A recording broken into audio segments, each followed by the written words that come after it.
మీనరాశి జాతకులు ఈ రోజున సాయంత్రం 4:40 దాటాక మీ యొక్క జీవితంలో జరిగేది ఇదే. ఈ యొక్క మార్పు రాబోతుంది. ఈ రోజున మీ యొక్క దిన ఫలాల ప్రకారం ఇటువంటి పరిస్థితులు కలగబోతున్నాయి అంటున్నారు జ్యోతిష్య పండితులు. ఏం జరగబోతుంది, ఎలా ఉండబోతుంది, ఈ రాశి వారి జీవితానికి సంబంధించిన శుభ అశుభ ఫలితాలు ఎలా ఉండబోతున్నాయో వీడియోలో చూసి విని తెలుసుకుందాము. ముందుగా వీడియో మీకు నచ్చినట్లయితే తప్పకుండా ఒక చిన్న లైక్ అయితే చేసి మమ్మల్ని సపోర్ట్ చేయండి. ఇక ఆలస్యం లేకుండా వీడియోలోకి వచ్చేద్దాము. శ్రీ దుర్గాదేవి జ్యోతిష్యాలయం. ప్రేమ, పెళ్లి, సంతానం, వ్యాపారం, కుటుంబ సమస్యలు, భార్యాభర్తల గొడవలు, గృహము, స్థలము సమస్యలు, కళ్యాణ దోషం పరిష్కరించబడును. స్త్రీ పురుష వశీకరణం చేయబడును. దుష్ట శక్తులు తీయబడును. నాగదోషం తీయబడును. నాగబంధనం, గుప్త నిధులు, ధనము, లంకె బిందుల కోసం మీ ఎటువంటి సమస్యలకైనా సంప్రదించండి. ఫోన్ ద్వారానే జ్యోతిష్యం చెప్పబడును. మాతాజీ సమ్మక్క. Phone number 9063647339. వీరి మంచి మనస్సు గురించి మనం చెప్పుకోవాలి. దృఢ సంకల్పంతో ఉంటారు. కార్యాచరణ శక్తిని కలిగి ఉంటారు. అనుకుంది సాధించేంత వరకు విషయాన్ని వదిలిపెట్టని పట్టుదల విలువలు కలిగిన వ్యక్తులుగా మనకి కనిపిస్తుంటారు. తొందరపాటుతనంతో కాకుండా ఆలోచించి నిర్ణయాలు తీసుకుంటారు. కార్యరంగంలో దూకుడుగా వ్యవహరిస్తారు. మంచి చెడు అవగాహనతో ముందుకు వెళ్తారు.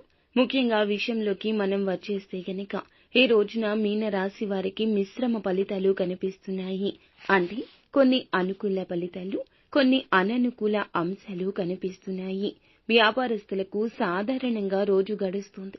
ఉద్యోగస్తులకు కాస్త సవాల్గా ఉండొచ్చు. చెయ్యని పనులకు, పొరపాటుకు, ఆరోపణలు, నిందలు మిమ్మల్ని కృంగుదలకు గురి చేస్తాయి. కానీ అయినా వారి యొక్క తోడ్పాటు ఉంటుంది. అపార్థం చేసుకునే వ్యక్తులు మిమ్మల్ని త్వరగానే అర్థం చేసుకుంటారు. బెంగపడవద్దు. ముఖ్యంగా 4:40 దాటాక కొన్ని సంఘటనలు మీ లైఫ్ లో గుర్తుండిపోతాయని చెప్పుకోవచ్చు. ఈ రోజు ఉదయాన్నే లేచి ఎవరి ముఖం చూశాను, ఇంత బాగుంది అని కూడా అనిపిస్తుంది. నూతన వ్యక్తుల పరిచయం ఈ సమయంలోనే జరగొచ్చు. బయటికి వెళ్ళినప్పుడు కావచ్చు, ప్రయాణాలు చేస్తున్నప్పుడు కావచ్చు, కొంతమంది వ్యక్తులతో పరిచయం ఏర్పడుతుంది. ఒకరు కాని ఇద్దరు కాని ఈ విధంగా నూతన వ్యక్తులు మీ లైఫ్ లోకి వచ్చే పరిస్థితి ఉంది.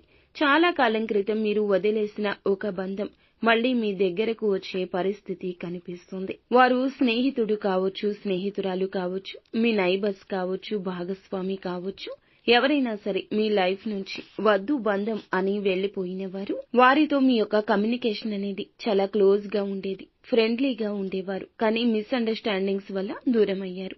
ఇప్పుడు వారే వెతుక్కుంటూ వచ్చే అవకాశం ఈ రోజునే కనిపిస్తుంది. మీరు శ్రద్ధ వహించండి. నిర్ణయాల విషయంలో, ఆలోచనల విషయంలో ఒకంత అప్రమత్తంగా ఉండండి. కుటుంబ సభ్యుల పాత్ర కూడా ఈ రోజున మీ సంతోషంలో ఎక్కువగా కనిపిస్తుంది. వారి సపోర్ట్ కొన్ని విషయాల్లో మీరు తీసుకోలేదు. వారి యొక్క గైడెన్స్ ని లెక్క చేయలేదు. కానీ ఈ రోజున ఈ యొక్క అవకాశం మీకు ఉపయోగపడుతుంది. అయితే ఒక ఘోరమైన విషయం కూడా ఉంది ఈ రోజున. ఒక నిందను, మీరు చేయని తప్పుని మీరు మీ పైన మోపబడే వ్యక్తుల నుంచి కొంచెం జాగ్రత్తగా ఉండండి. వస్తువుల విషయంలో జాగ్రత్త, మాటల విషయంలో జాగ్రత్త, సత్సంబంధాల విషయంలో జాగ్రత్త. గొడవల కారణంగా కొంతమందితో దూరంగా ఉంటుంటే వారి విషయంలో కూడా ఈ రోజు జాగ్రత్త. నిత్యము కూడాను శివారాధన తప్పనిసరిగా మీరు చేసుకోవాలి. శివుడే మిమ్మల్ని రక్షిస్తాడు, సంరక్షిస్తాడు. అంతా మంచి జరుగుతుంది.